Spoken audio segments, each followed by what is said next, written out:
Afternoon प्यारे बच्चों, नमस्कार। कैसे हैं आप लोग। आज हम क्लास 9 के चैप्टर 5 उसके बारे में डिस्कस करेंगे। टॉपिक के बारे में जो है हमारा सेंट्रियोल, सेंट्रोसोम भी जिसको हम बोलते हैं। What is that centriole?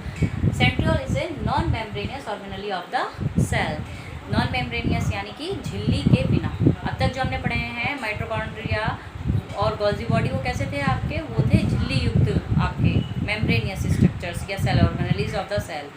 अब जो हम सेंट्रियोल पढ़ रहे हैं that is the non membranous, means उसके सराउंडिंग कोई झिल्ली या मेम्ब्रेन स्ट्रक्चर नहीं पाया जाता है।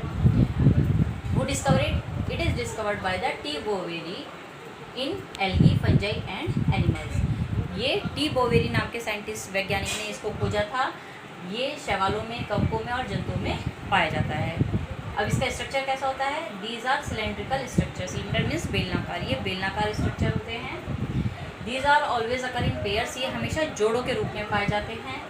These are situated near the nucleus, ये हमेशा केंद्रक के समीप होते हैं। सेल में हम जानते हैं केंद्रक होता है, तो केंद्रक के पास ही आप यहाँ जो स्ट्रक्चर देखो, यहाँ भी देख रहे होंगे कि ये कहाँ होता है। ये न्यूक्लियस है, ये हमारी एक सेल है, सेल के अंदर ये न्यूक्लियस और न्यूक्लियस के ये पास में स्थित है हमारा सेंट्रियोल। और सेंट्रियोल के जो चारों ओर एक द्रव पाया जाता है, उसे हम क्या कहते हैं? उसे ही हम सेंट्रोस्फीयर कहते हैं। इसके अंदर जो चारों ओर द्रव भरा हुआ है वो हमारा सेंट्रोस्फीयर्स कहलाता है।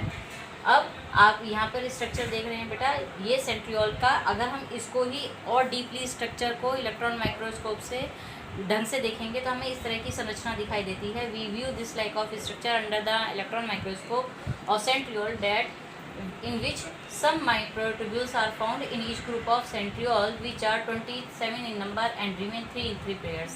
आप देख रहे होंगे यहाँ 3-3 के जोड़े के रूप में ही हैं और ये क्या है? 9 स्पोक्स में है। 1 2 3 4 5 6 7 8 एंड 9, ये 9 के रूप में ही अरेंज रहते हैं और 3-3 पेयर्स में रहते हैं सेंट्रियोल्स। और इनमें ये जो आपके 3 पेयर्स हैं इनको हम क्या बोलते हैं? These are known as the microtubules या सूक्ष्म नलिकाएं। जो बीच में सर्किल होता है that is known as the central hub, जिसे हम केंद्रीय अक्ष कहते हैं। और the wire that arrange with this microtubules is known as the spokes. और ये स्पोक्स कहाँ आपने सुने भी होंगे? साइकिल का जो पहिया होता है उसके अंदर। तो ये it is also just like a structure of just like a wheel of cart. जैसे एक गाड़ी का पहिया या एक साइकिल का पहिया होता है, उसी तरीके से ये हमें सेंट्रियोल दिखाई देता है। अब इसके काम क्या क्या होते हैं? इसका बेसिकली जो काम है बेटा वो सिर्फ और सिर्फ सेल डिवीज़न के टाइम पर होता है। सेल डिवीज़न यानी कोशिका का विभाजन। तो it is play an important role in the time of cell division. क्या करता है ये? It second work is they also take part in the spindle fibre formation. जब कोशिका विभाजन के समय स्पिंडल फाइबर समसूत्री तंतु बनते हैं तो वहाँ पर भी ये अपना एक इम्पॉर्टेंट रोल प्ले करता है।